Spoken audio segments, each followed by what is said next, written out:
Hi, Libby. Welcome to the podcast. I am really, really excited about talking your births through with you today and your birth work that you do. We've worked together recently with you doing my Healing Birth Practitioner Training course. So I got to know you a little bit on that course, and we have had conversations about your births. But I would love to hear a little bit more today, and for the listeners to get some insights into what your journey into motherhood has entailed, and your journey into birth work, and all that's come up through your training, through your mothering, through your birth experiences.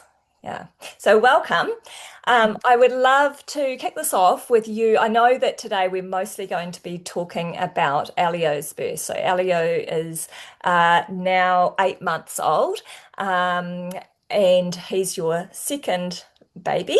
But yeah, start us off perhaps by just giving us a bit of insight into what your first birth with Taika was like, and he's 4.5 now. Yeah. Yeah. Yeah. Oh, thanks so much, Carla, for having me on. Oh, Um, yeah, I was just thinking it's so nice to see your face again because I miss seeing your face on our weekly calls and all the videos that are in the Healing Birth Practitioner Training course. So it's really nice to be with you here and yeah, and to share some of my story. I feel like I'm like, oh, 90 minutes. How are we going to fit it all in? But we'll do our best. Yeah, and I was thinking about this first question, and I was like, wow, that feels like lifetimes ago, and so many different iterations on like who I am as a person, and I feel like a completely different person to who I was five or so years ago. Um, but yeah, so I it was 2020 when I got pregnant with Taika, and I think we'd sort of, we'd been going through COVID, and like the world had kind of um, was sort of a bit shut down or isolated from each other. And I think that's when like Tim and I decided to um, get pregnant and that be our sort of next big adventure. Um, I don't know if you know that about Tim and I won't go into all the detail, but do you know that Tim and I got married after 3.5 weeks of knowing each other? no. Oh my goodness. How could I not know this? Yeah. Amazing. Yeah, we met in like the end of 2018 and like fell completely madly in love. And it's funny because now I think about it in a really different way. Sometimes like now I've learned a lot about the brain and how crazy the brain is with chemicals when you fall in love, and that's probably not the time when you should make lifelong choices or operate heavy machinery. But yeah, Tim and I chose to get married, and I don't know. I still feel like there was like a real deep calling from both within us that we really knew that this was something that we wanted to do, and it was like hugely romantic and something that we both like couldn't stop. It was like a freight train, and yeah, so we eloped in like under a month of knowing knowing each other. Yeah, and then we were together for a couple of years before we decided to bring Tyker into the world. Um, and yeah, and at that time, like I'd moved down from Auckland, because Tim has a son, Laszlo, who's my stepson, he's 15. And so I moved down to Christchurch to be with them. And I met my dear friend Kate, who's a home birth midwife.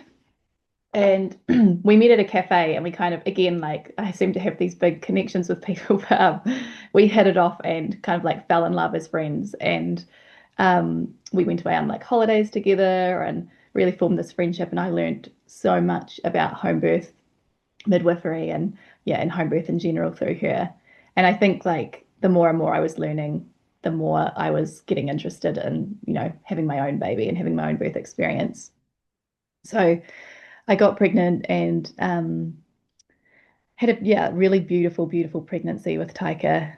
Um, I was living in Governor's Bay at the time, which is just like this little tiny town with like literally two shops, and like it's just right in the bush, and like all my walks were up in these hills or just by the beach. And it was a really beautiful pregnancy of just like I'm someone that like really loves to digest like all the information, and I was reading the books, Anna May Gaskin and Dr. Sarah Buckley, and but I was also like very internal and walking in the hills, just like really connected to myself and doing a lot of meditation and yoga and in those days when you had time to do that. I don't feel like I have as much time anymore. But yeah, and yeah, I was really preparing. I had like really no, I don't feel like I had any fears going into his birth. My only fear was like having to transfer. Like I was very adamant that I was having a home birth. I'd become so passionate. I felt like I'd like, lifted the veil of understanding, these lies that we're sold and conditioned into believing about midlife birth and how dangerous it is and blah blah. I felt like I had found like this truth, and I was so excited about this world that I was getting into. Um, and like just I don't know, it hit me on every level, like the feminist perspective, the spiritual perspective, the yeah, birth was just like really calling me.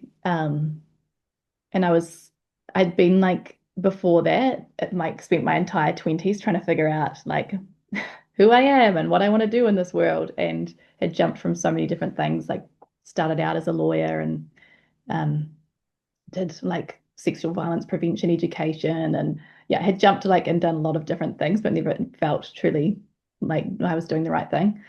So I was really excited about finding this. And sorry, I feel like I'm jumping around a bit, but um, then Tiger's birth. Um, sorry, I'm just thinking if I'm like missing out anything. Um, he was when I went into labor, I was 37 weeks and 3 days. And so like I had been like really thinking like I had it in my mind like 80% of mums go into labor at like past 41 weeks, I think, at the first. I think there's something like that on the for your first baby. And um I was like really had it in my mind like it's ages away. And so what I thought I was feeling was just Braxton Hicks. And I woke up on that morning. It was the 1st of July.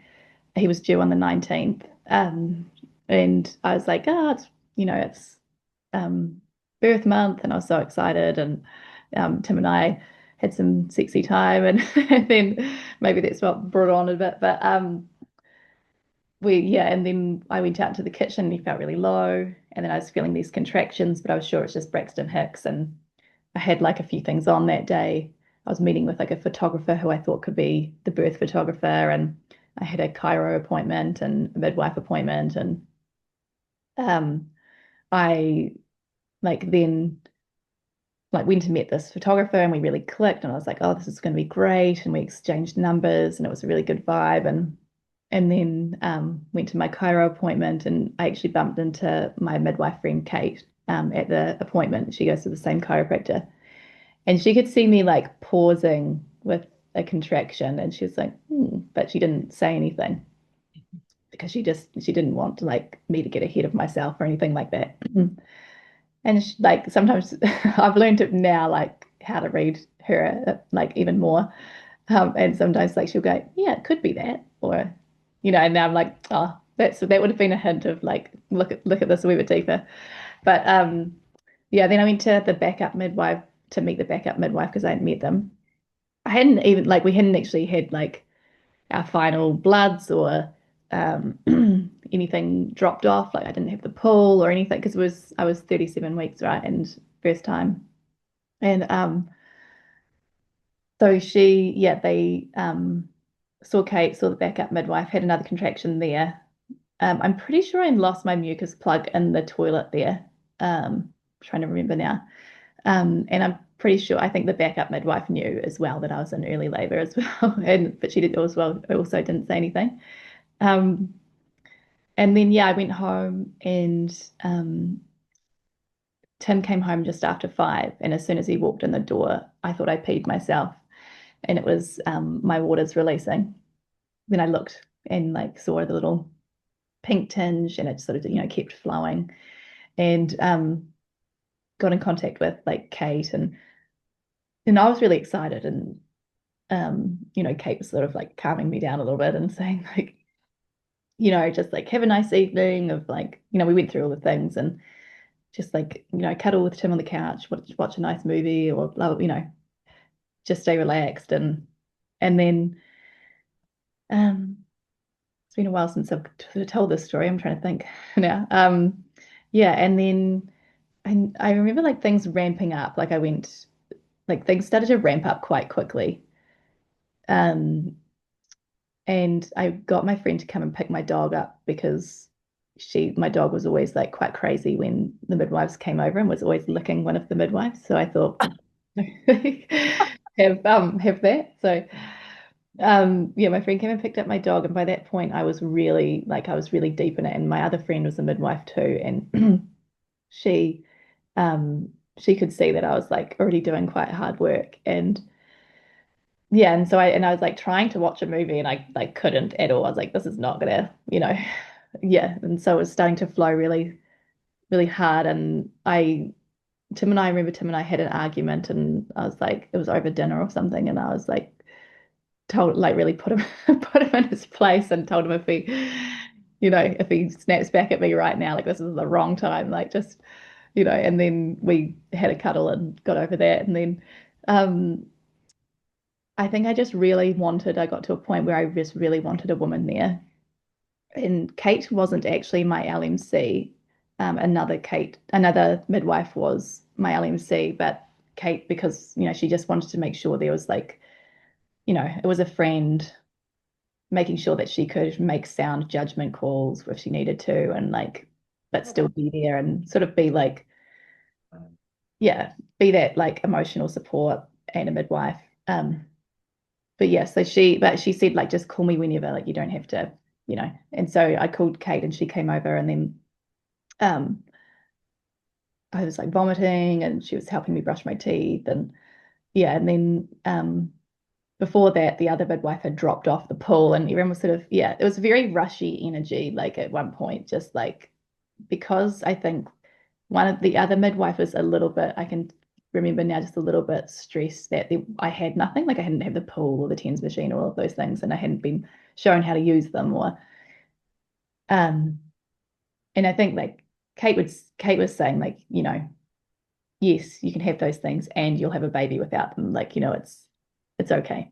Um, but yeah, they were getting the pool set up and trying to figure out the water and everything. There was this rushy energy. And I think like I was very aware of all of that and very uncomfortable. I found the early labor probably like more uncomfortable than like, yeah, established labor. Like I was just moving around, yeah, just so uncomfortable.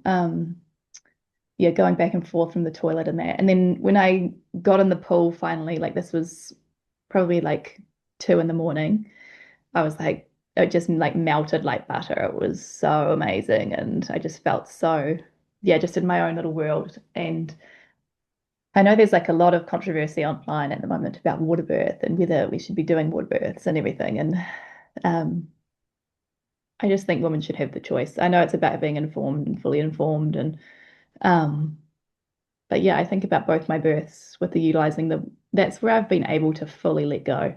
Been like fully feel so private, feel so even when in my second labor with Elio and I was alone upstairs for 2.5 hours, I was private. But it wasn't until I got into the pool that I felt like I was fully able to let go. And like it's just, yeah, it offers so much to me, that beautiful warm water. I can And so relate to that sense, Libby. Yeah, all yeah. three of mine were born in the water, and that safety, that feeling like you've got the support around you, but you've got this like you're in this womb of water that feels safe and private and like your own space. Yeah. Yeah, I always seem to go into this transcendent space in the pool. It's like I fall asleep in between contractions. Like I feel a lot of gratitude. Like I go into a bliss state, like, and that's what happened with Taika. Like things were fully like ramping up. I'm not saying that like it was like this orgasmic birth. Like there were parts of it that were, and I don't think like having an orgasmic birth up on a pedestal is the right thing anymore. But like I just like, I was fully in the thick, like really having to work with it, like really having to surrender, like using all my mantras in my head, like open, surrender. I just keep saying open, surrender, and like don't move down, baby, move down. And I was just in this like internal world, talking to myself and like coaching myself and engaging with like that part of myself. And there was never, I don't think like there weren't times where I was like, I can't do this. It was just more like there was one point where I was just close to transition where I popped up and I said to Kate that I needed a pep talk. And um I can't remember what she said. Um and then I do remember her saying to the I had a student midwife as well, that she could see the purple line, and I knew that that meant that I was had 10 centimeters dilated. And um yeah, it's interesting from that point on because I think like it's I yeah, there was some piece of missing information for me because I thought that when I was 10 centimeters dilated, that was time to push instead of being connected to my body and waiting for the feeling of pushing. So I started to like go for it. It's such a common thing I hear about in my work, Libby, is this perception that full dilation equals time to start pushing, whether that comes from the midwife saying, you know, oh, you're fully dilated, okay, you can start pushing now, or whether it's the woman just thinking that on learning that she's fully dilated, that that means it's time to start pushing. And this is part of that problem, of us human beings having this big old neocortex and ability to think and rationalize, and is that that gets in the way of just letting our body do Totally. its thing, right? Like, Totally. yeah, Yeah, and I think it was the second case for me. Like it was like Kate said, like she had a laugh and said, "Oh, Libby, you know too much for your own good," because at that point, because I said, "Oh, I'm 10 centimeters or something," and she said, yeah, "Oh, Libby, you know too much for your own good," and we were just, where she's bringing some lightness to the whole thing, and but she never said like push. I think she would have thought, "Oh, Libby must feel like pushing because she's pushing," so she yeah, didn't yeah, have, yeah. from outside. Mhm. And so I don't know when, but she asked me at one point, she said, like, you're doing really well. Like they left me to it for a while. And then at one point she said, you could stay in the pool and have your baby, or you could get out of the pool and have your baby sooner. And it felt like a little bit of a carrot to me. Like I just sort of like went for the carrot, like, so I got out of the pool. And then this is the point where I feel like I really disconnected from my own instincts and feelings within my body. And was like, got into a series of different positions, like standing over and holding over Tim's shoulders and pushing, standing up, and then going to the toilet and pushing on the toilet, and then like getting into a supported squat with Tim behind me on the couch. And that's how he was eventually born. But yeah, I think like that was the point when I really disconnected from my own instincts, and what I was craving in my next birth with Elio was not that. Like it was being fully in tune with my body and feeling everything. Like I don't remember feeling Taika rotating, for example, or like um yeah, so I birthed him in like a supported squat position and I was making a lot of noise. I remember Kate saying like his head had like crowned, and you're like never forget that like amazing expansive feeling of like that burning ring of fire, like it just feels so, like muscles or parts of your body that have never stretched before just being so stretched. And then when we were waiting for his head to be born, um there was like a little bit of an argument between, not an argument, but like a little bit of a tiff between midwives about the Kate used the wrong towel, and the other midwife got frustrated with her for using the wrong towel.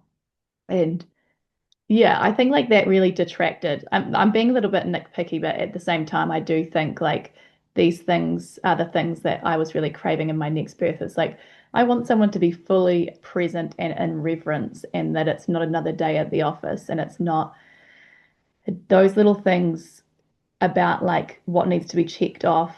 don't fucking matter. Like it's about the woman's experience and this holy experience, like this, that's what I was really craving with my next one, and that people were like, it was the energy of sacredness, that's what I was craving. So yeah, it was a little bit like I in the video, because the student midwife got a video, and I'm like literally saying who cares as I'm doing the last final push, which is a little bit sad, I think. Like, and I've like never been able to sort of share that because I'm like, there would be so much critiquing of, you know what I mean? Mm. Um, yeah, so then he was born, and the third stage for me has never, like for both times, has been like a point of sadness for me. I haven't had the blissful, gorgeous, falling in love third stage that like I have always dreamed of, and maybe that's what's ahead of me in the future one day. I don't know. But with Taika's birth, he was born like very vital, alive, very healthy, like screaming straight away, put on my chest. Yeah, and I remember like saying like, he was screaming, and I was like saying like welcome to the world, and like hello darling, and I'm your mama, and like it was those first few moments were really beautiful, and Tim was crying, and I was really grateful. I remember like saying like thank you to everyone, and like I was really like, yeah, and I remember like saying I had a home birth, and I was so proud, and I felt really awesome. I also remember feeling like how the fuck is the planet populated like this much, because I like I was like holy shit, like after that journey I was like oh my God, like he was born at 6:20 in the morning, and it started, and that's not even a long labor, it wasn't um by first labor standards, and yeah, and it was getting close to an hour after he was born, and the placenta hadn't been born yet, and this is when like a lot of fear came into the space, and On whose part? on Kate, and I didn't know if the other midwife had, yeah, was getting fearful. And like I say this all, that's who we were then and there, and that's what her knowledge was then and there. And things have shifted for her regarding like a lot of stuff. Like her practice has developed since then. But at that time, she had a fear about the placenta needing to be born within the hour. And I was kind of unaware of nothing, like I didn't, it wasn't bothering me until the fear entered the space. And then I started to feel the fear. And then I started to like understand that they were going to have conversations with me about transfer and things like that. Um, and I was like pushing, and then I started to go really faint. And I started to go into like losing, kind of going in and out of consciousness. I was on the couch, and I think Taika had to be, like Tim might have had to take Taika. And then, yeah, I was going in and out of consciousness. And then I think Joe, the other midwife, decided to take over and Kate, like, yeah, said, I think it's time, because she was sort of gauging, like, I'm not making sound choices. And Joe came in really calm and really great, and I think they gave me the jab, and then Joe was sort of just gently holding the cord, and like at one point it just all of a sudden fell out, like when it was like, yay, thank God, and yeah, and then we established breastfeeding and all of that. But yeah, I think I definitely have like a lot of sadness. I don't remember a lot of the golden hour. Um, Yeah, and like I have a lot of sadness, I think also because of like what I've learned going on to then after that sign up to do a birth educator and doula training. That was like quite comprehensive and learning a lot about the third stage, and also, you know, early postpartum and kangaroo care, and like zero separation, and like the first moments of like life with this baby, and like the imprinting and the hormones and all of that, understanding how important that time is. I felt really kind of sad. And I know like everything's relative, right? Because I wasn't like in the hospital and separated, and there was my baby wasn't taken to NICU, but like it wasn't the way that I wanted it, or yeah, Yeah. Yeah. yeah. Those comparisons, I mean, sure, be grateful for the things you're grateful for, but don't discount what the experience was for you. Those comparisons can sometimes and often are really sort of detrimental to our ability to work through our feelings and emotions and therefore access healing Mm, around our experiences because we hold on to this belief that I'm not worthy of feeling what I feel because it mm, could have been worse because others have it so much worse. mm. And yeah, that's I'm totally, yeah, counterproductive when, you know, yeah. we all just want to, you know, Mm. I guess I say that because like I'm totally aware, like, no, we don't want to go into the hierarchy of loss conversation. I guess I say that because like, this is the Healing Birth podcast. I'm not on here to like say that I had a really traumatic first experience of my birth because I don't look at it in that way. Like I don't look at I look at my first birth actually very, very like I was so on elated and like empowered, and it really got me like I was initiated into motherhood in a very powerful way, I still believe. And that yes, there were some lessons and stuff that I needed to take into my next journey. But yeah, I just wanted to like say because I am on the Healing Birth podcast, and mine isn't like the same story of like I had a traumatic first birth and I had to really heal from that to then go on to have a second beautiful healing birth. Like, I guess my intention of coming on this podcast is more like I did have a more traumatic second birth, and I haven't gone on to have another birth yet, but like there are tools from the course that we're going to talk about and that you can use for healing and deriving your own meaning and understanding and unpacking your birth and really going towards healing and unpacking it can be the path to healing rather than going on to have another birth and that being the redemption. Yeah. So I just wanted to point that out. And Yes, thanks, Libby. Yeah, I totally get that. And this is a beautiful segue into yeah, we've heard about Taika's birth. Like, talk us through your vision for Elio's birth and what that pregnancy entailed for you. yeah, cool. Yeah. I feel like, yeah, pregnancy is always a ginormous, hugely transformative part of my life, like a huge chapter of my life. I feel very like energetically open. I'm getting download after download. Like, I think I really believe that our children, like even before conception or when they've been conceived, like they really ask us to grow and heal in different ways. And I feel that the most acutely when I get pregnant. And like for me, that starts off with like a whole bunch of pain, which is like the pathway to transformation for me at the moment. I hope it's not always, but like I usually feel like a whole bunch of pain and discomfort before then I learn like what are the areas of life that I need to go to town on.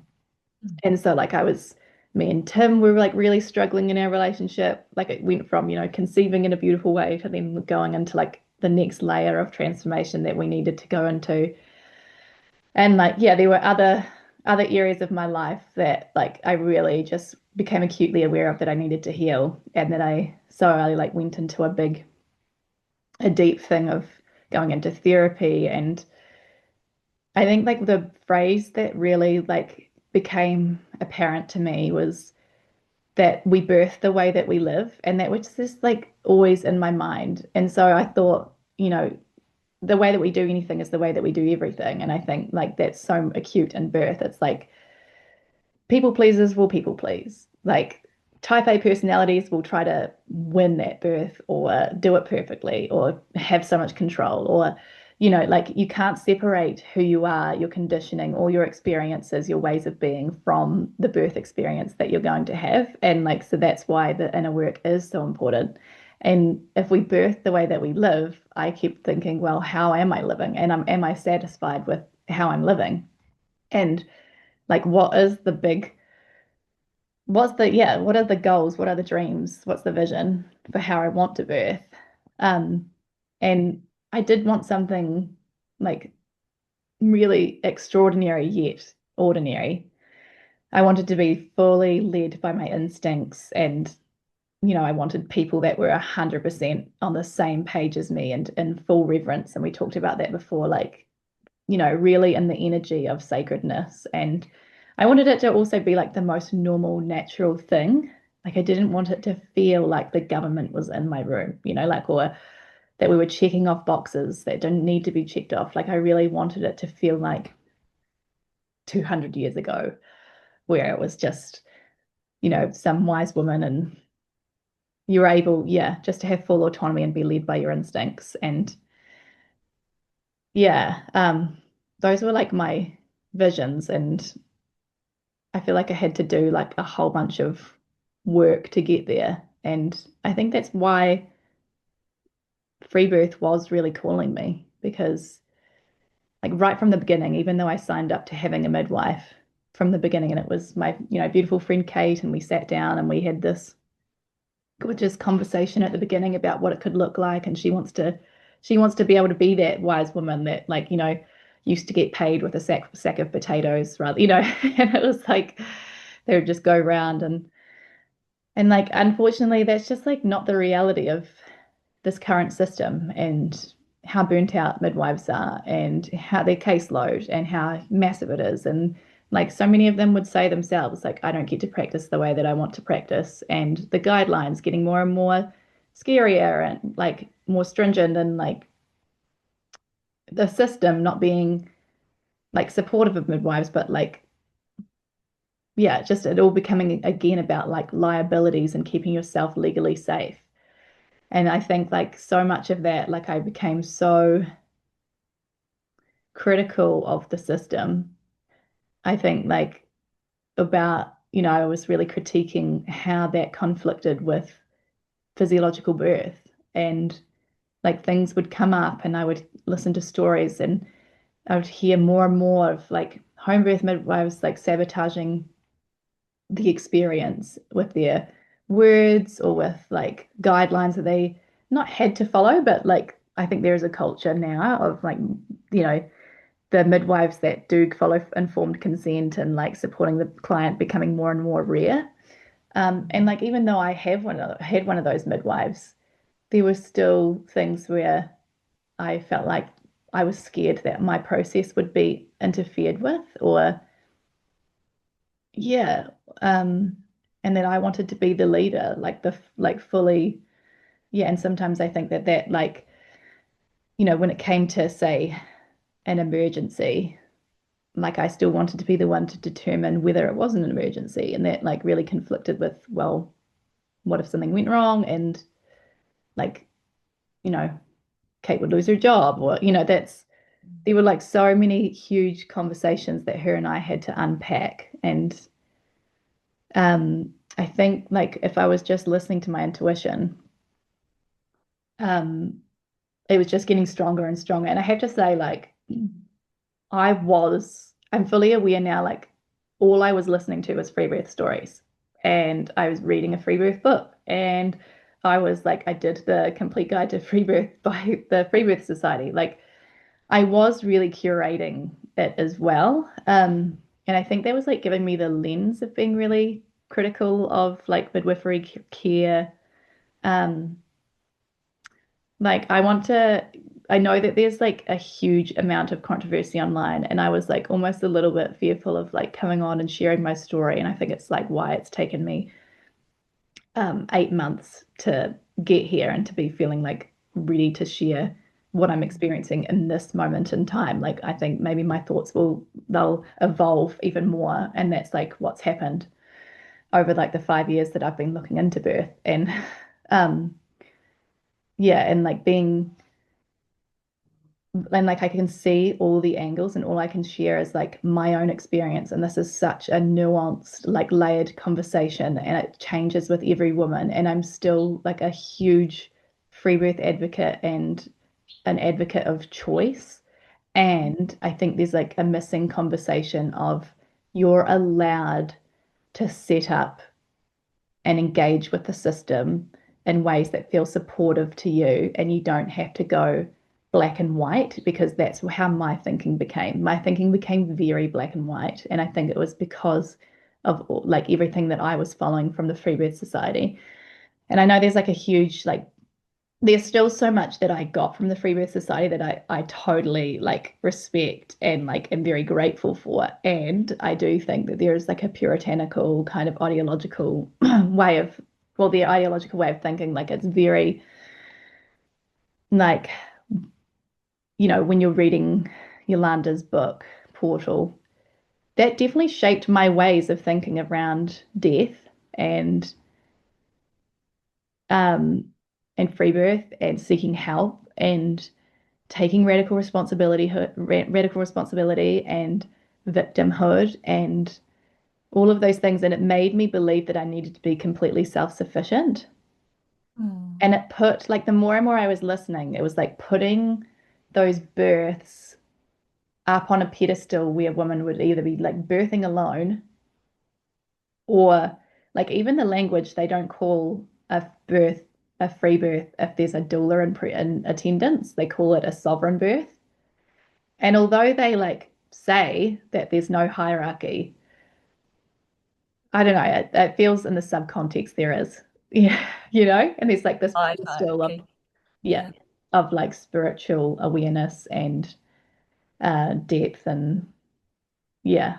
Um yeah, it's fascinating. Like and again, like this is all just from my perspective. And like there's so many women and I like that have nothing to do with the Free Birth Society, and they're just having beautiful free births with their families. And I totally honor and respect that 100%.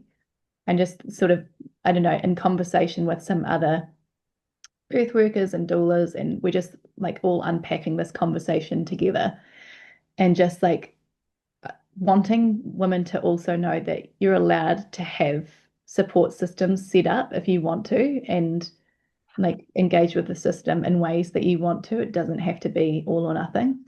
Um, and that was like one of my big lessons from Elio's birth, because I was going into it very black and white. And I was like, at 33 weeks, I decided like, no, I need to take responsibility and just like end this professional relationship with Kate and go all in on having a free birth.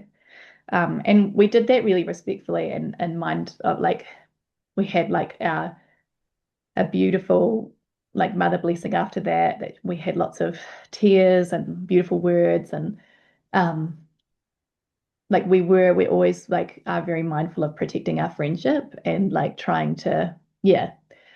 um And I really like respect and honor Kate, because she really did try to make it work within the realm of like keeping herself safe as well. And I think there's like a lot of critiquing of like, well, then they're not with women if they're trying to, if they don't give it 100%, then they're not truly with women.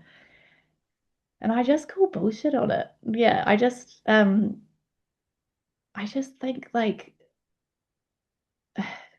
the amount, I don't know, like knowing being a friend to a midwife and seeing what they're doing inside the community, especially a midwife like Kate, it's like they're working with families that who don't even know what the fuck free birth is, or they don't have access to birth education. They don't like she's doing like the work within communities, doing the like scaffolding of information and making home birth available to families that would not have, or supporting families that are complete like that are in poverty. Like, there's yeah, I just think there's so much about this us versus them, and obviously the algorithm wants that to happen. Like you don't get airtime or attention online unless you have a very radical view, and you don't get it if you're in the grey. Um, which I'm really repelled by at the moment. I'm just so repelled. Yes, I I'm so so feel you. repelled. I don't even go on Instagram anymore. I haven't like, I haven't shared anything hardly since Elio was born, because I'm just so repelled by it all. I'm repelled by the energy of it, like woman against woman. And I know that there's things that we need to call out, and there's things that, but I feel like there's like this collective trauma that's just being like vomited out online. and it's all being directed in crazy directions Yeah. and Yeah. like there's a lot of collective trauma from this patriarchal history of obstetrics and now it's yeah, I don't know. So that was a random rant, but Oh gosh, Libby, it's just I can so relate again, like yeah. I've been very much absent on social media this past year for those reasons that you talk about. Um, yeah, and I'm just like how do we I'm like at this reinvigorated feeling of fire, of passion to work with families and in a much more nuanced way and just honoring their individual journey whilst also calling out, addressing the systemic bullshit and harm and being like, let's go in with eyes wide open and let's go on this journey together and do the deep work and have a beautiful birth and be initiated into motherhood. And I've got that fire, yeah. but it's like, you just have to like transcend all that crap and like ignore it because, yeah, I don't know. I'm like, I know I have to get back online at some point, but yeah. Yeah. I don't even know where I was up to now after that rant. You and Kate had been, you decided to go it alone. Yeah. Mm. And then after that, I had a beautiful mother blessing, which was like truly beautiful.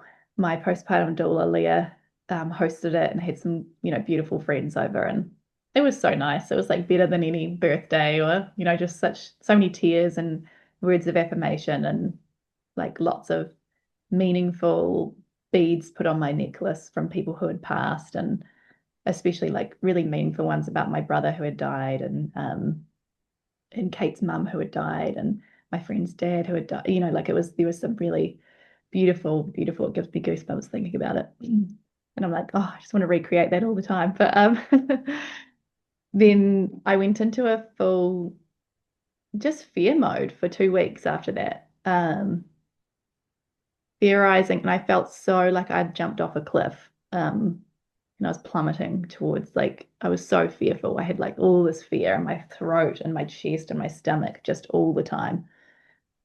And I was like theorizing all the things that could go wrong. And I was like researching. And yeah, and I reached out to a woman who works with other women who are planning free births or home births and had a session with her and with Tim. And I actually didn't find it very helpful. Um, I think Tim got a little bit from it.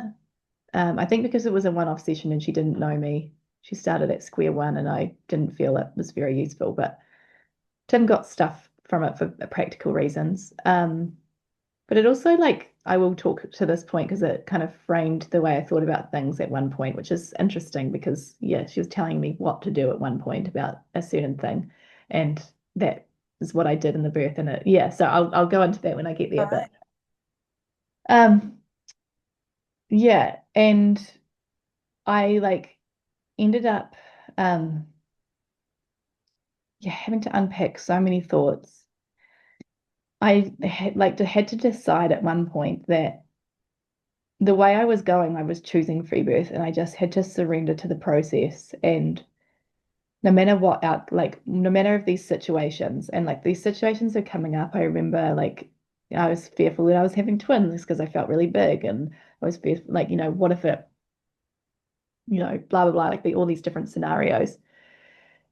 And like they were coming up within like the free, there was a beautiful mother that, did lose her twins, and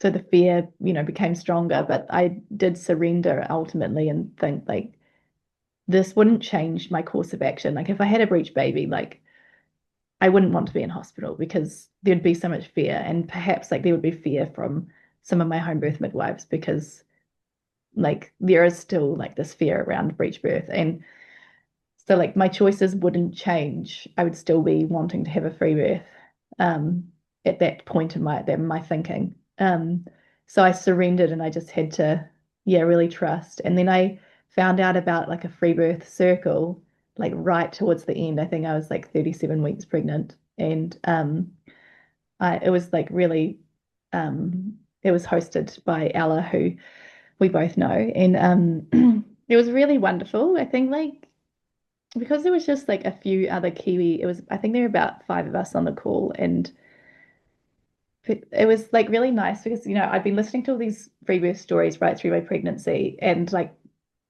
it always feels like a little bit removed because the maybe in America or Australia or Yeah. and like to have these people like kind of even though it was on Zoom but like in real life kind of I was like, oh wow, and they're just normal human beings, and this one's like really informed, and this one's like you know this one's like really trusts in their natural ability, like they just all they were different women in their own ways. And it just normalized it. So, and I felt really honored. Like because I was the most pregnant, they said, let's focus on Libby, and like, Libby, can you share your birth vision with us? And I read them what I'd written, um, and then like they said, do you have any questions? And like I got to unpack a lot of stuff, and there was like a lot of, yeah, it was just like beautiful knowledge sharing. Um, I wish I'd found it sooner. Had not had, That's yeah. Yeah, this is Ella, who I have previously done a podcast interview with. And so if listeners do want to find out about, I'll put the link actually in this podcast episode. But yeah, you can go back and have a listen to Ella's um, story. She shares about her free birth, but she does talk about the circles that she runs as well, I think. Mm, mm. And it was beautiful. I had like a lot of like I went to Sophia's pregnancy retreat as well, Labor of Love, and that was a beautiful, beautiful experience. And like I should mention Sophia as well because she became like a big part of my birth. So Sophia from Mother's Circle, and like I had been voice noting her throughout my pregnancy, and what an amazing woman she is. We both know that, so full of love and knowledge. But I think like for me, she really emanates love. And we had dabbled with the idea of her coming down and being my doula. Um, but she also had like quite a few retreats booked at the same time as like she was hosting them at the same time as due. Um, but yeah, I don't know if I should share about my pregnancy retreat maybe another time. But what was I going to say? So after the free birth circle, I felt really, yeah, I was feeling really good. Another weird thing happened. At 39 and 5, I had a really bad fall. So I was on a walk and like feeling really massive and uncomfortable at this stage, like really uncomfortable in my hips and in bed, like tossing, couldn't stay on one side for more than half an hour kind of thing. And I found pregnancy tired far worse than newborn tired this time round. But yeah, I had this horrible fall. I was on a walk on this like kind of dirt path and going downhill a little bit, and I tripped and just like toppled over. Like I felt so heavy, and it gave me like the biggest fright. I went into a state of shock, and I was really cut up. I had like massive wound on my leg, my elbows, and my hands, and like yeah, and I was like, I looked around and I was completely, alone. And then my phone had gone off the side of the cliff, and yeah, and I was in a state of shock. And then these two women walked past, and like I kind of like called out for help, and one of them was actually a doctor, funnily enough, and she was really lovely. She was a GP in Littleton, and they just sat with me, and like I just told them what I needed. I just said, I just need you, because they were like trying to get me to call someone, and I was like, I just need you to sit like I'm in shock, like I just need you to sit with me and like to calm down. And yeah, and then like one of the other one found my phone off on the side of the cliff, and then um they walked me back to my car.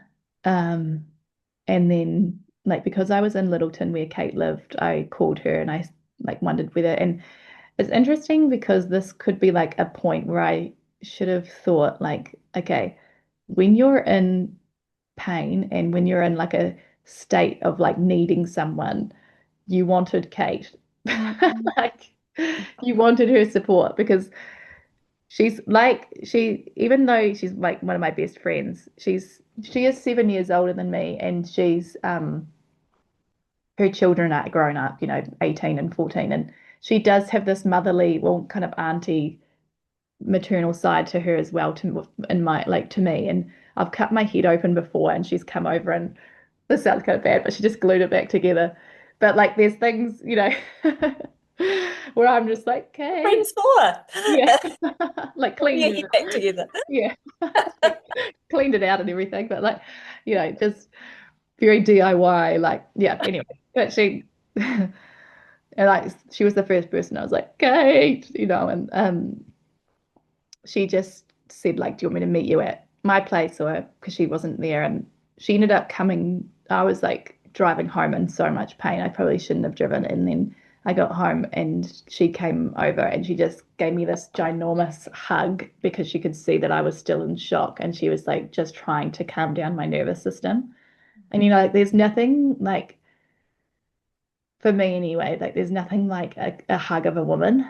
Like it is this like big sigh out for me, like this big like I can finally rest now. I can finally calm down.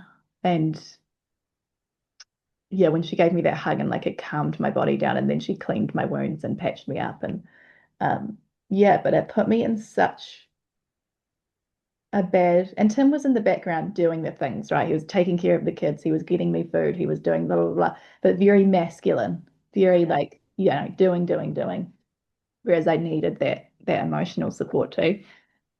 And then yeah, I was waiting. I was like, I really want this baby to hold off now because I'm in so much pain. And at nighttime, I couldn't sleep on that side anymore because the wound was so painful. And was changing my band-aids twice a day because the pus and the blood, and like it was really bad. Like there's still a massive scar on my leg, and like it hurts on that when I touch it on my knee, and still like after 8 months. And I was like, what the fuck is going on? Like, what does this all mean? Like, why am I going into birth like this? Like, this is fuck. Like, I was like, what is going on? And I was so like emotionally tender and like wondering what the fuck is happening. Like, I had like thought and I think like maybe there was a certain amount of pressure that I'd created. I think I did. Like, I wanted birth to be this extraordinary, like, yet ordinary thing. I remember saying, like, I'm open to miracles, and like,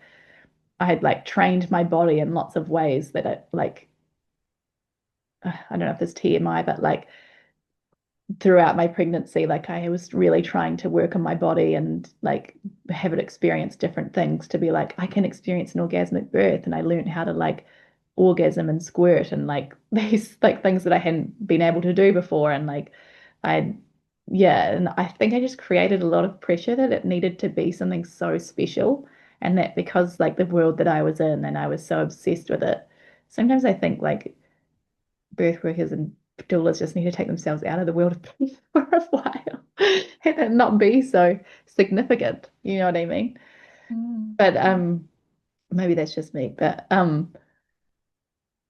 yeah, I was like, why am I going into birth like this? I wanted it to hold off. And then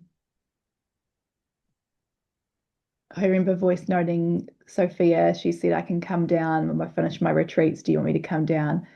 And I think it just felt like too much. I couldn't even make a decision at that point. I was like, I can't bring anything else into the space right now. I feel too, yeah, I just need to let it happen now. And so the next morning I went into labor. I was um, 40 and 4. And yeah, I remember like Sophia had said to me in the voice notes, because I said to her, like, I'm really worried. My knee's so bad. And last time all I wanted to do was be on my knees. And I'm scared I'm not going to be able to be in the position. And she said, you'll find the perfect position for you. And she just said all the right things that made me feel like I could kind of let go and it will be okay. Um, and like she then so I went into labor at like 5 in the or quarter to 5 in the morning. I woke up with these really strong niggles. And I was in bed with Taika, and like I got up and went to the toilet, and then I came back and he was awake. He was like very aware. And then he was like, I told him that the baby was going to come. Maybe the baby would come today. Mummy's got a sore tummy like the ladies in the books that we'd been reading. And he's like, baby's going to come today. And I was like, yeah, maybe. And then he asked me to read him a story. So we were like in bed reading a story, but then it ramped up, it was ramping up really fast. And I like barely got through the book. And then I said, okay, it's time to go down to see Papa now. And so I got Tim to come up and to take Taika, and then I was just like letting all my people know what was happening, like letting my mum know, letting Leah know, so that she could start the first foods. Um, I let Sophia know, and Sophia messaged back straight away. Um, and I was like, oh, she's awake. And I started like, because the pain was so different this time around, like it was so like local, like really like, and just deep, really deep low in my uterus, like, and just staying in that one spot, and so acute and sharp. I felt it so sharp and just not nice.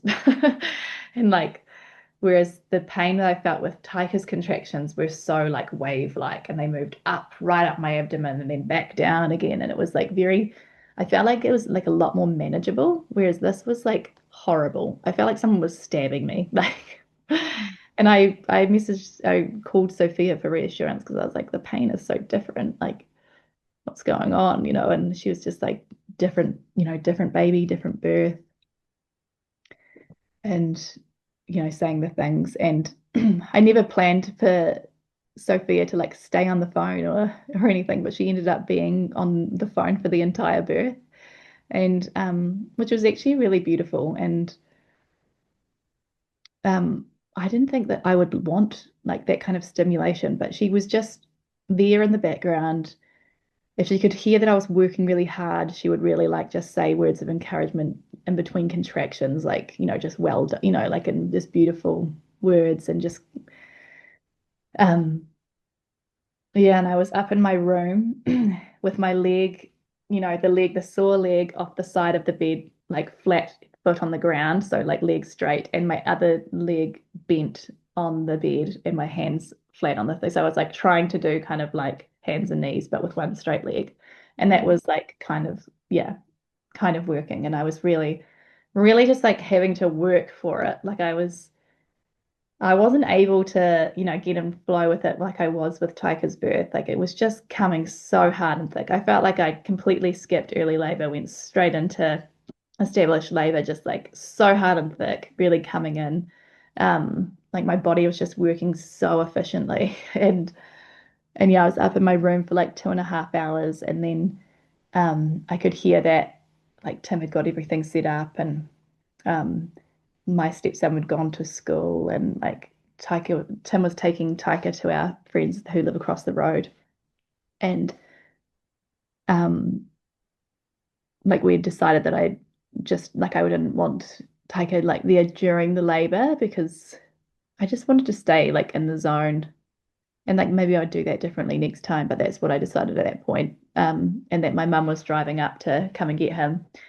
And so I was like alone with Sophia, and then once I heard everyone left, I said to her, like, I feel like maybe I should go down. And I said, I think I want to get in the pool now. And she said, that sounds like a great idea. And so I went downstairs. And as I was coming downstairs, and I had the full view of like Tim had set up my birth altar, and with all my photos of my granny and my brother, and all the candles and the beads and everything that like from my mother blessing, and birth affirmation cards, and like this beautiful, beautiful, inviting, warm pool that I was excited to like hop into. And like when I got in there, I thought that my wounds would sting, but they didn't at all. And I was so grateful, and I didn't even notice them at all. And then I was able to be on my knees. And that's the point where I felt like, because I'd been so heady throughout the whole thing, like I felt like yeah, I was like, this isn't extraordinary at all. This is fucking, this is like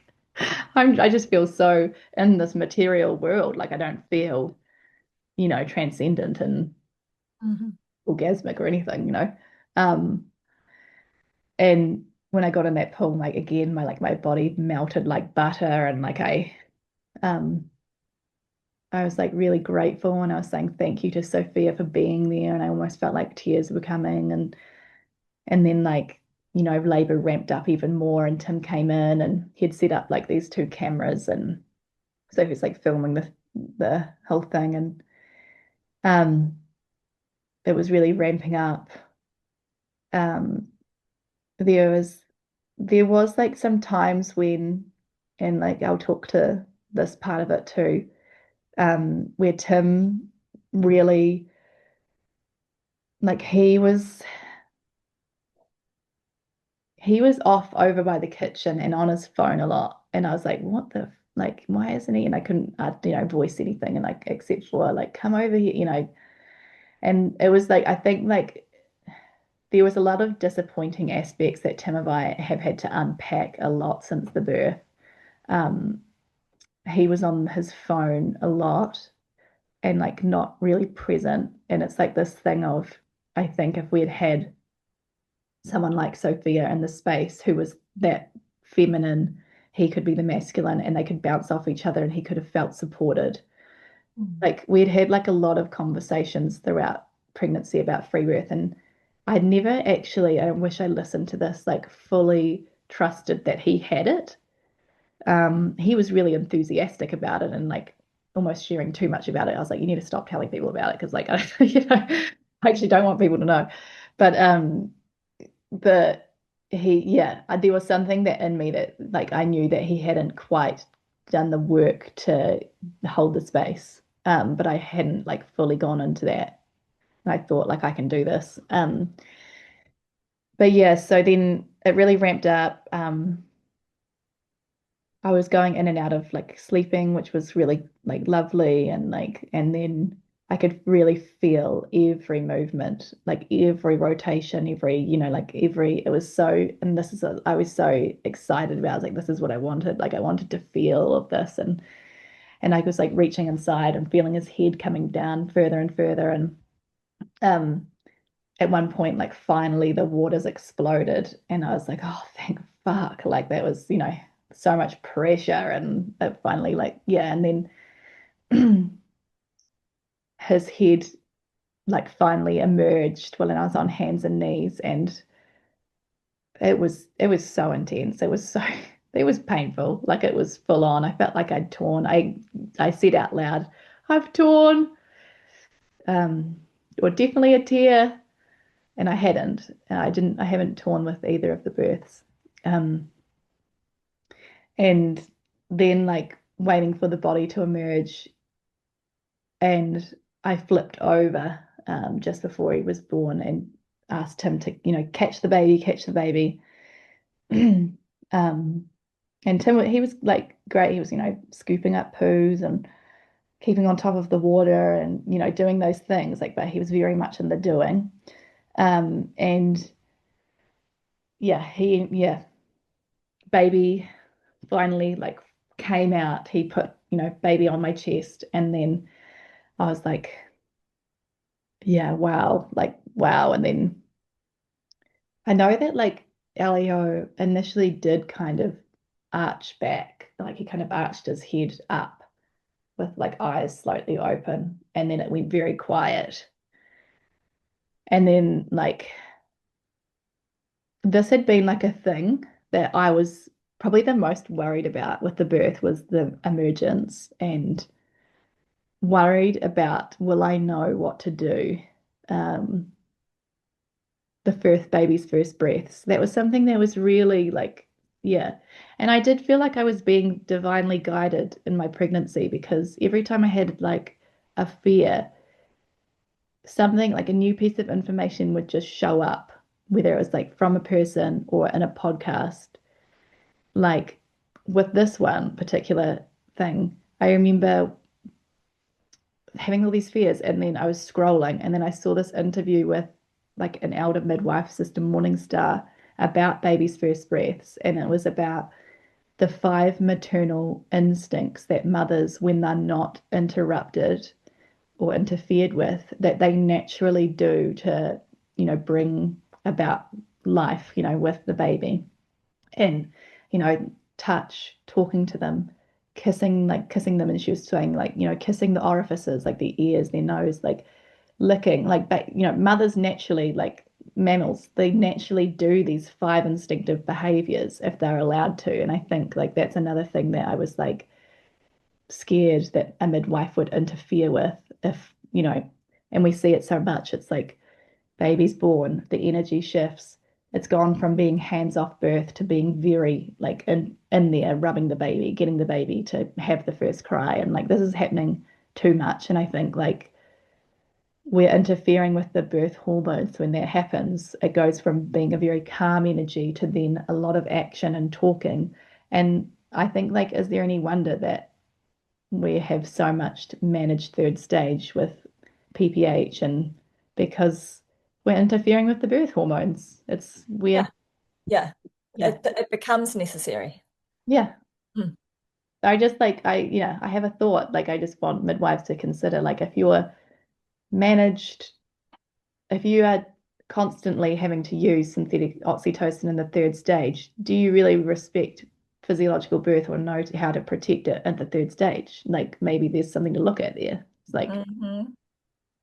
um but yeah, I did go into like so I had these thoughts in my head about and I was kissing and I was speaking and then I said to Sophia at one point, he's very peaceful because Sophia was on still on the phone. And then my thoughts was, is he peaceful or does he need some encouragement here?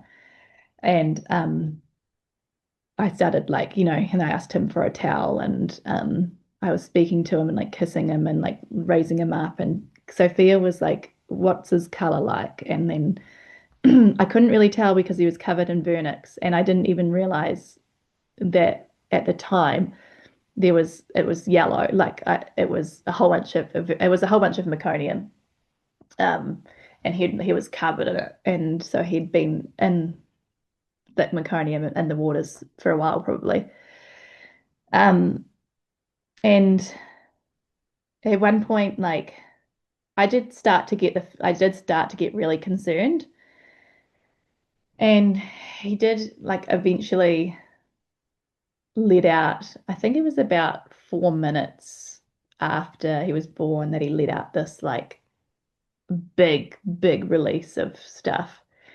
But it was still very blocked sounding. Um, and he was clearing, and like Sophia was sort of, saying like he's clearing. I didn't feel fully reassured. Um, just because it didn't sound his crying, everything like it was like this crackling, croaky, blocked sound still. I was in the pool. He was crying a lot. Um, Tim was on his phone. Tim was scared. He was looking up things. And I think he was numbing. He was really avoiding. And this is the thing that him and I have talked about a lot since then, and I'll go into after. But he was like really, yeah, he was scared. And then I decided to get out of the pool because the pool was deep and I didn't think I'd be able to breastfeed. And then we got onto the couch, and that's when, like, the worst part of this experience for me, like, was the after pains and the fear. And the after pains were even more ramped up because of the fear. Like, my whole body, like the hormones, everything, I was definitely going into, as like now I understand after doing the Healing Birth Practitioner, I was going into a survival state. Like I was definitely in a trauma state. Like I couldn't think. I was on the couch. I was like in deep fear. His breathing wasn't coming right. It was fast. Although he was pinking up, like I was my physiological state and fear was like there, and like the after pains I couldn't think, like I was in so much agony. They were deep, like they were in my bum. It was horrible. And like Sophia She got her on FaceTime. She was trying to gauge it. She said, I think, would you be comfortable calling your friend Kate? And she's like, this is kind of beyond me now. And so we FaceTimed Kate, and like I couldn't even be on the FaceTime. I was in like it was too much. And I told Tim to go out into another room. We were in this kind of confused state of like, do we, like, are we happy? Are we not, it was like, um, and I'd also looked to see whether it was a boy or a girl, and the whole pregnancy I thought it was a girl. And I feel silly saying this stuff now because I have a completely different perspective. But at the time, I was so devastated that he was a boy. Um, Mm. and I was pretending like I wasn't. And I was like, oh, isn't it so funny that we thought it was a girl? And I think my future flashed before my eyes, and I was like, I'm never gonna get to do all these things, like have, with my daughter, like the period, the birth, postpartum, all of those things that flashed before my eyes, and I was so gutted. And like having already got two boys, and yeah, and like now I have a different perspective. Like I'm like it's all prearranged, like his little soul, and like I fell so deeply in love with Elio so fast, and have like the most gratitude I've ever felt in my life now. Like he Mm. brings me the most daily joy. So it's silly to me now, but at the time that like accelerated all of it. And I was in this while we were waiting for Kate to come over. I was like sitting on the couch, and I only know all of this now because I've been able to watch back the footage on the video because I didn't remember any of this. Like my brain had just lost all of this sensory information, like completely. The memories were gone, like because of being in this trauma state. But I was in so much fear, and I completely like disassociated. There's a point in the video where I just stare off into space and for ages, and I've got Elio like in the wrong sort of position, like he's kind of here on my chest, like lying side, whereas like he should have been up on my chest with cactus arms and to, help with the breathing. And I wasn't in tune with any of my instincts at that point. And when Kate walked in, um, she she had like she just came in cool, calm, and collected, even though I know she was dealing with a lot on the other side of the door because like, she had to really come to this birth and, get advice about legality, blah, blah, blah. But she came in cool, calm, and collected, and she said the thing she wasn't afraid of was out about Elio. She saw straight away that I wasn't myself, and I was in a state of shock. And she came in and she checked Elio, I think, and then she like was trying to calm me down, and then we talked about the placenta, and she could see that I just wasn't in tune with what was happening. And so she said, she's like, I really want to respect your philosophies and your wanting to lead the way. And like, she's trying to, and she's like, do you want me to make suggestions? And I was like, yes, like I can't right now. And Yeah. so she said, I think, we need to, get up off the couch and let's get into a different position. And so I was in a lunge, and I was trying to push, and I was tugging at my cord, and she put her hand on my lower back and was just like, it's all right, just slow down. There's no rush. Just gentle. Just gentle, darling. Like she was just trying to really calm me down, and which is really redemptive because, obviously it was the opposite in my first birth, like where there was, and by this point it had probably been like an hour and a half after the birth. So it was like really nice that we got to have that healing experience together. And I ended up getting into a squat after that, and it just fell out, and then I fell back on the couch, and I was so relieved. Um, and then we were talking, I don't know at what point we were talking about Elio. She was sort of saying like that the he's like kind of on the cusp of what she's comfortable with his breathing. Like she's like, what I'm noticing is, he is breathing really fast. she kind of like listed the things of what she's noticing. And then, but she's like, and what I'm also noticing is he's breastfeeding, he's pinking up, like he's X, Y, like we could transfer or like you could stay, just he could stay and be monitored, like just you watch him. And so we opted for that, just like me monitoring him. And then like, she took me to the toilet. And then because I'd had like this vaginal wall prolapse in my pregnancy, like all the hormones and stuff were just making everything loose. And I like, it was actually quite a funny day when it happened. Like I felt this, like, what the hell is coming out of my vagina? And then like I got on my bum and in front of a mirror with my legs splayed, and Taika was there, looking at it all too. And he's like, he thought the baby was coming out, but it was just my vaginal wall. And because that had happened, like she said, "Do you want to have a look at that?" And so she put a mirror, and she said it's sometimes good to get a baseline if you do go to like a physio or something afterwards. And yeah, at that point, like I didn't feel like I was like hugely making choices. But like she and with her and I've talked about this afterwards, and she's like, I'm sorry if I at all went into midwife mode and did those things, like you probably didn't need to do that. But like, yeah, anyway, I don't have any regrets about that. I didn't do anything about it afterwards, but yeah, and everything's fine now. Like, but yeah, then like got taken upstairs and everything. Um, yeah, and I guess that was his birth.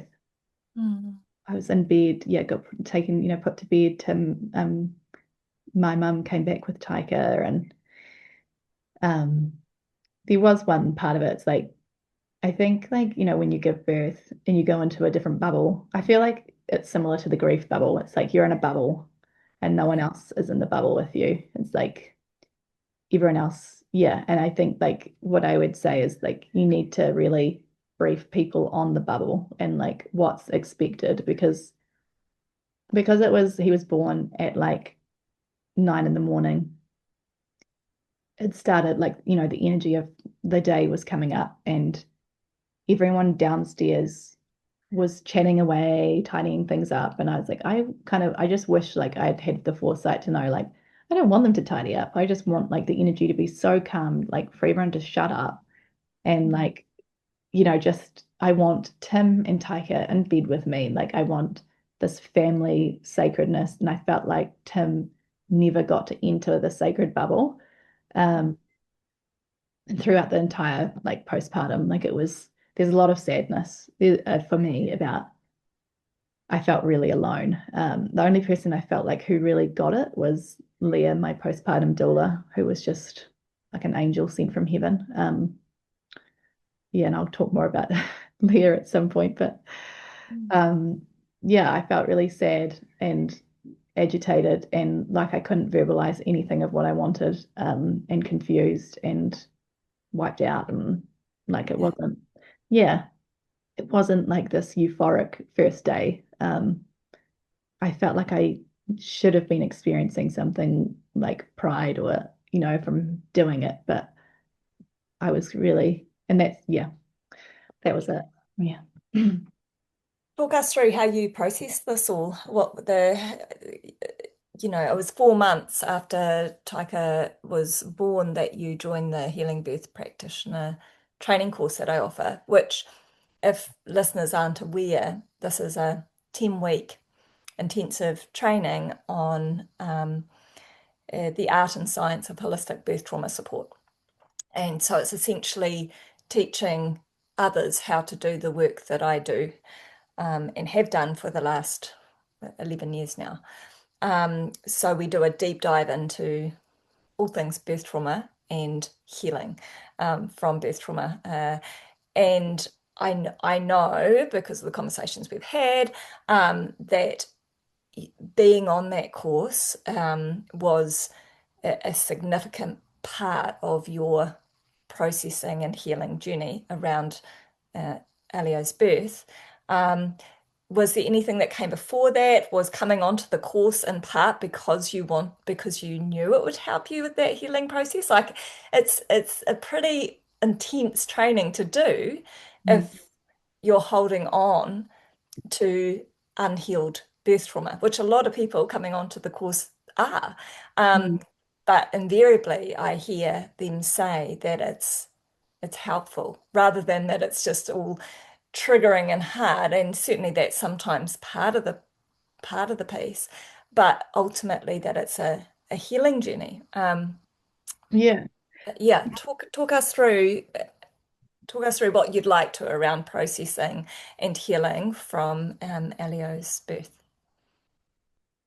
Yeah, I think like afterwards I felt like I said like this massive confusion and there was so much like trying to make sense of it, trying to make sense of it from not having the full memory of it for like 8 weeks and like going into all these conversations about like am I a failure?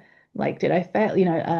Like you know like because I had this like idea of free birth and everything and like did I fail and like was it essential to call Kate? Like was it I had all these unanswered questions and like I was like going into conversations like anger and blame and like all these different thoughts and feelings. And it wasn't until like 8 weeks postpartum when I like Tim had finally like uploaded all of the videos into the Google Drive and I watched it and like the flood of emotions, just like I was transported right back in that experience. Like I felt like I was right there. It was so hard to even be in. And like then I remembered everything. Like I remembered what was actually happening and like what, yeah. And then that was the day before I had my session booked with you to do an unraveling your trauma session. Although at that stage I didn't know what I needed. I was like, I don't know if I've had birth trauma. I didn't know if I, I know that I need to talk to you.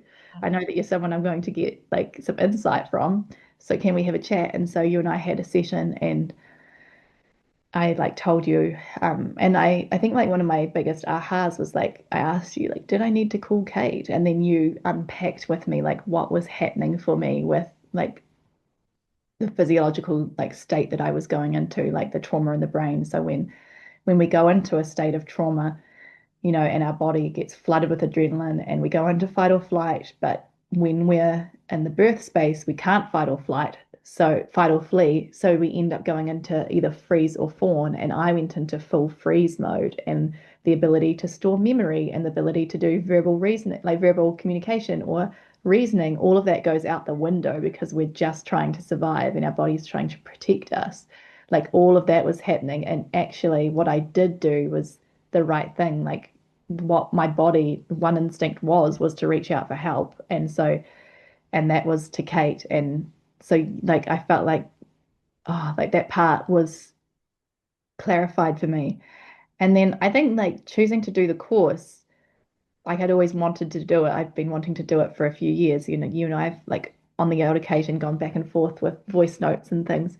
And I've had friends that have done it and like raved about it. And I just knew there's like I knew that it would help with understanding because even though I'd got like clarity on it, I hadn't fully arrived at the meaning that I needed to get from the birth. Like there was still like, why did it happen in that way? What is the deeper meaning here?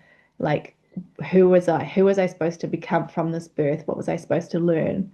And so that's why like I signed up to this course. And I think for me, like a lot of those questions got answered through a lot of the content because I think this work really like you really just honor every individual experience that women go through and it's not about trying to find like the truth about birth or the right way to do it. It's like we all come to birth in different ways from different life experiences and it's really honoring that person's journey and how they came to be there and unpacking like I loved the content like you know, how to hold space and unraveling your biases and like, learning so in depth about birth physiology and the impacts of interventions and everything. But like it's yeah, for me it was like that real art of honoring the person, being able to join some dots with them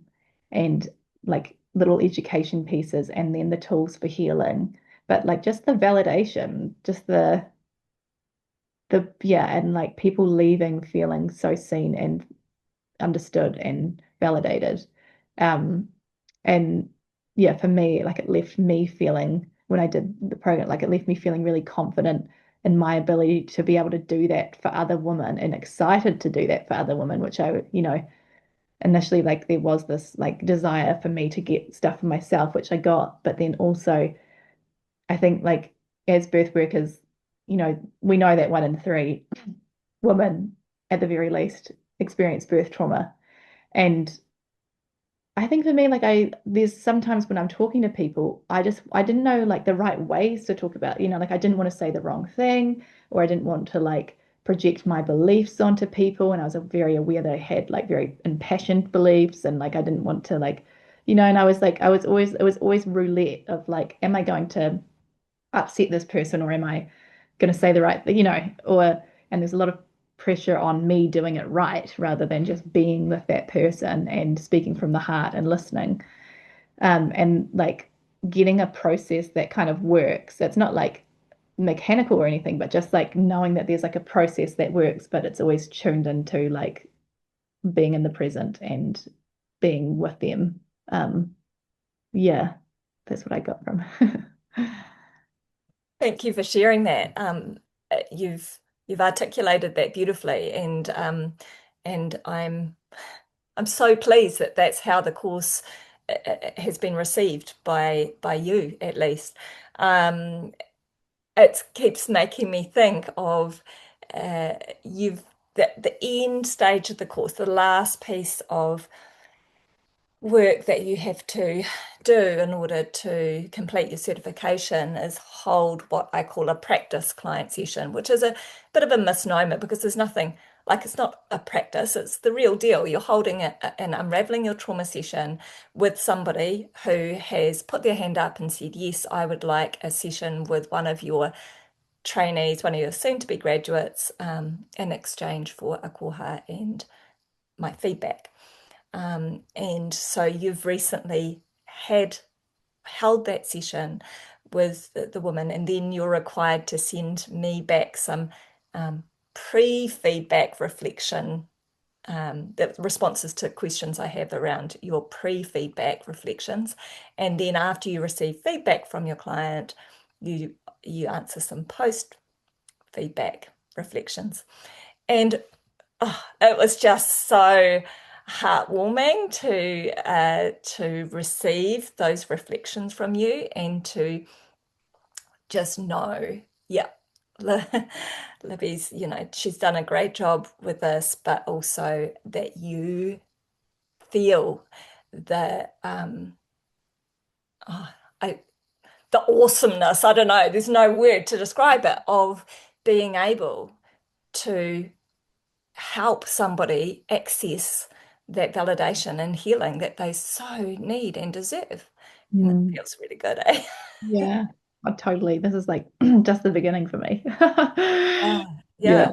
Yeah. yeah. Do you want to share anything about that experience for you? I mean, I think it was so special because it was a dear friend of mine who signed up to, and she was nervous, but she was like, I'm going to lean into this. And she had shared little bits of her story with me before. And that actually really reignited my passion for birth education and um, because I was like, this is my friend, and she all she was missing was some vital information and some unpacking and some maybe like let's going into her belief systems and doing, like she was just missing like some conversations, and that's what led to her.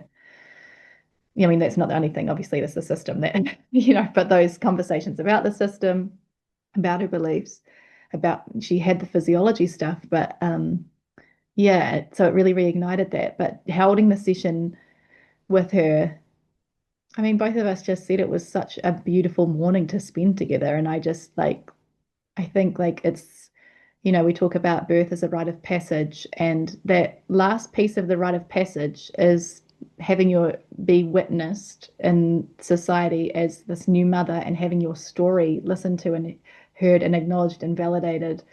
And I don't think she had really had that. And I mean, she had the opposite of that. Yeah, I don't want to share too much, but like had been invalidated by the people around her. Mm. Um, it's an honor to be able to hear someone's story from the beginning to the very end, and to also join some dots. She had a lot of aha moments of like, okay, that's why I fawned. And it wasn't me being weak. It wasn't me being accommodating. It was a survival response to protect my body, and it was automatic. There wasn't a choice there.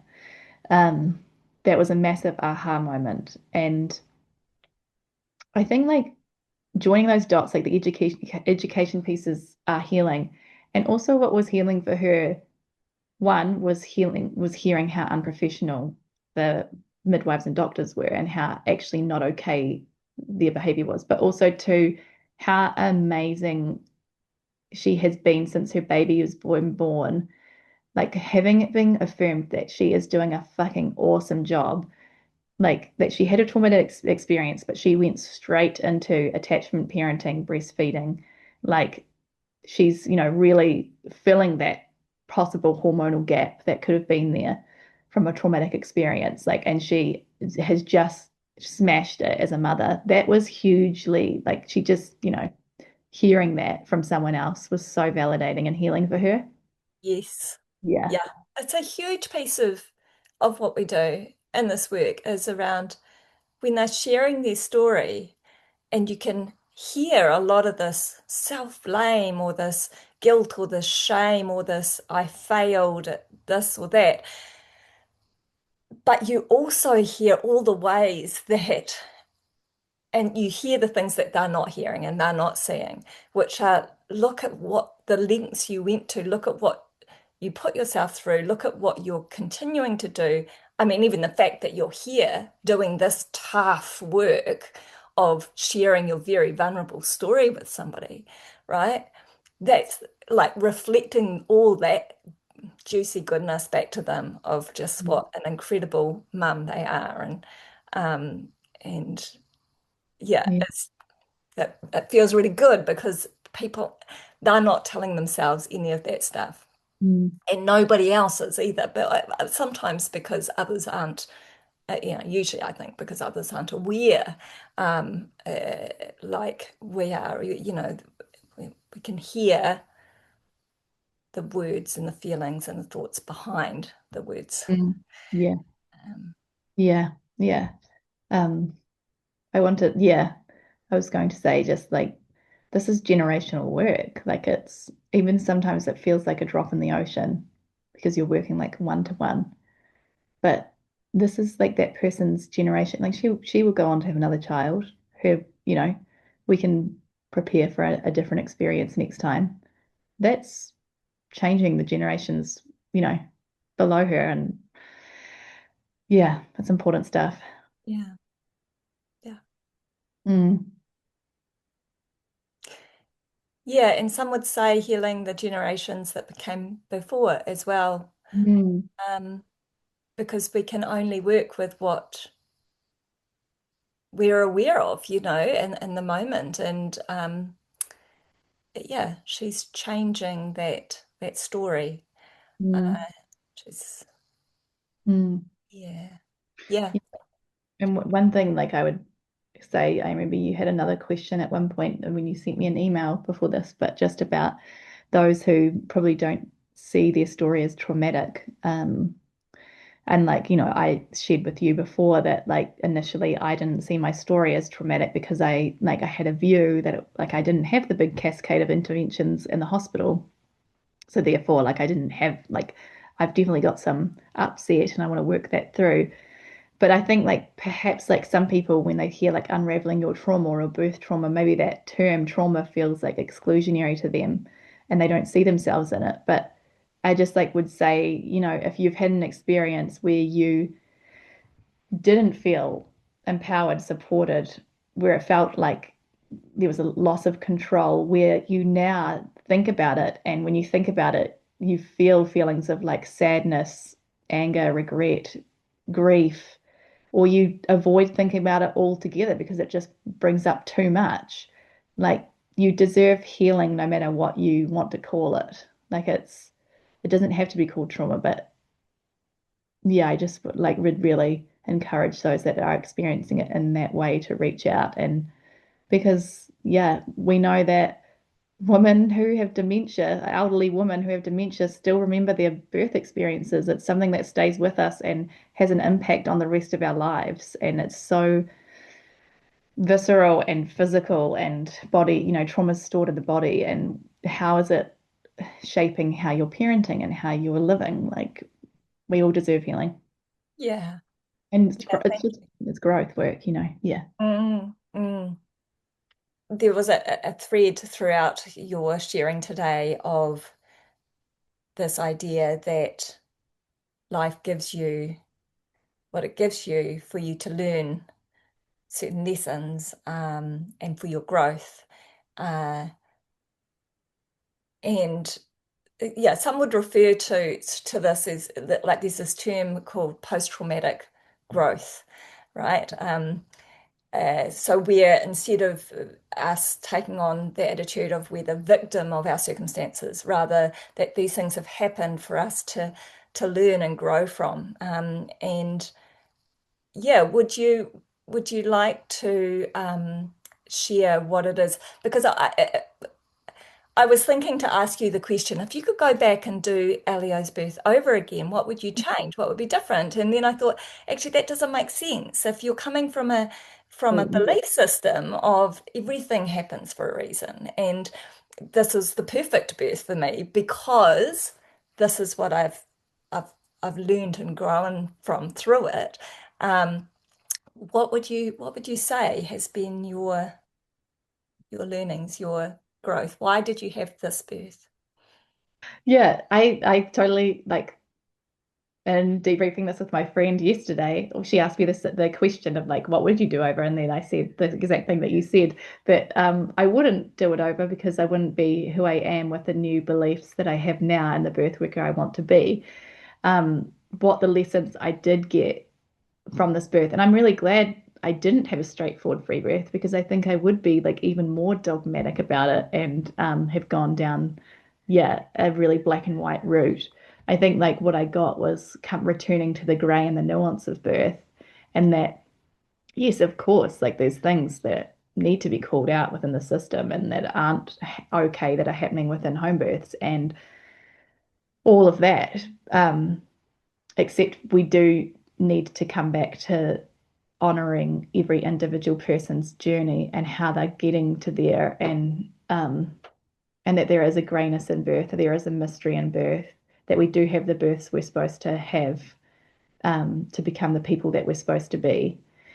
Um, that we can't plan what we're going to experience. Like as much as we set it up, and I think there is a huge pot of things we can control. There is an element of the mystery of birth and the surrendering. And like surrendering is the biggest word, And so we don't know what we're going to experience. And that could include grief, disappointment, sadness, regret, anger. And those things aren't necessarily bad things, they're just part of life. Um, and that those things don't just happen within hospitals like that. I think like I had this misconception that like those things like wouldn't have happened within my very empowered, set up free birth experience. But you can't, yeah, you can't control what you're going to experience. Yeah, yeah, Um, for me, yeah, it is just coming back to the nuance of birth. I think I've like softened again. Like that's a huge feeling for me. It's like there's a lightness now when I think about birth education. I don't think about it from this very angry state of having to be right. I think like always like there's a very I've gone through a very humbling experience and like being like this is where I am today in this moment in this time. And these are my like thoughts and what I'm unpacking. But I in no way think I have the truth of birth or I'm at the complete source of it. Like, and I think I want to stay in that conversation for the rest of my days of being open to learning and um yeah, and open to learning through experience. I'm very aware of the fact that I'm not experienced yet. and that I've got a life ahead of me of like gaining that experience through honoring women Mm. and Mm. serving women. Yeah. What does working with Libby look like? Maybe not at this point in the piece, with Elio still being pretty young, but yeah, if people want to work with you in the future, what does that look like? Um, I am excited. I'm like, yeah, and for me, it's going to start with birth education. I can see it all. Like I've got the full vision of it. I know exactly what people like. What conversations I want to have with people. There's like for me, there's a few elements to it. It's like yes, we need to learn the birth physiology. We need to learn the information about interventions and things and how they disrupt birth physiology and what happens within certain environments, right? Then there's like we need to lift the veil, we need to open our eyes to what's happening in the system and at what points you get sabotaged. Like we need to be very eyes wide open about that stuff. And then there's the mindset stuff. There's like I think you can't have birth education without all three of these pieces. Like when I say the mindset, the deep work, the inner work, again, it's like going back to the way we live, the way we birth is the way that we live. And I think like when we're getting initiated into motherhood and we're still in our maiden selves, a lot of maidens are still in that accommodating, people pleasing place, and they end up on the trajectory of interventions, birth trauma, because of like they're missing that third piece of like really doing the work, going internally, connecting to their intuition, being able to like hone in on boundaries. And yeah, so it's like those three pieces. Um, and so yeah, I am like wanting to start doing this like early next year. And me and Tim are talking about like how do we make that happen. And my parents-in-law have just moved back to New Zealand after living 30 years overseas, and they've moved to Christchurch to help with the grandkids and everything. So maybe there's a conversation. Yeah, it's so awesome. Cool. Um, yeah, it's going to be so different having like family in town and having that support. So maybe, yeah, I do want to start. And I think sometimes for me, I just like, I get propelled to start it by just signing up and then like I can create the content really quickly and no, and I want to be in conversation, I guess, with like a couple that I'm working with, supporting them through their pregnancy with whatever they need back and forth, co-creating it together. Um, I don't want to do like this giant launch on Instagram and have like a whole bunch of people in a program right now. I think I'm really looking for an intimate experience where I can support someone through, yeah, So um, it's more one-to-one one to work that you're one. looking at. Yeah. Yeah, yeah, Awesome. And the longer term picture would be to be doing birth doula work or yeah. postpartum doula work or a bit of both. Or, I think that's long term. There's the yeah. postpartum stuff, but initially, like I do want to, yeah, like once I'm perhaps not like bed sharing with my babies, and or that they can be in the bed with Tim and not with, I'm breastfeeding still right now through the night, and like I do want to be attending births and getting that, yeah, serving in that way. But initially, it will just be, yeah, birth education stuff and birth trauma support for people that want to have an unraveling your trauma session. Yeah, Yeah. beautiful. Yeah. Yay, lovely. That's so cool. I will put you've already got your Instagram page, Birth Liberation, which, Libby, liberation, there's that connection, but also hearing what your beliefs are and the growth, the learning that has gone on for you through your own experiences and through uh, the study you've done and all the things. Birth Liberation just feels like such an apt name, Yeah. Yeah. right? Yeah, totally. I see it on so many different levels, like the macro, the micro, like liberating from, the system and liberation, like self-liberation and, becoming the woman that you're supposed to be as a mother. And yeah, it has a big, deep meaning for me. Yeah, totally. So you're already Birth Liberation on Instagram, which I'll put the link for in the show notes. And yeah, any other links. Yeah, I'll put in the one for the free birth circle that you attended, and also yeah, Sophia, you mentioned her quite a lot. So I'll put in a Mm, link to Sophia's work as well. Um, cool. Sophia, I have interviewed a couple of times on the podcast. Yeah. Yeah, yeah, we're all connected in this community. Yeah. I know, I just wish we were all in the same place. Like I wish we could be in person together. Oh, Mm. I know, right? Yeah.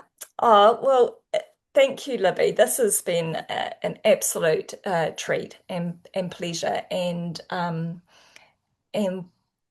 I say it so often, but what a gift you are to the community of listeners, to the birthing community.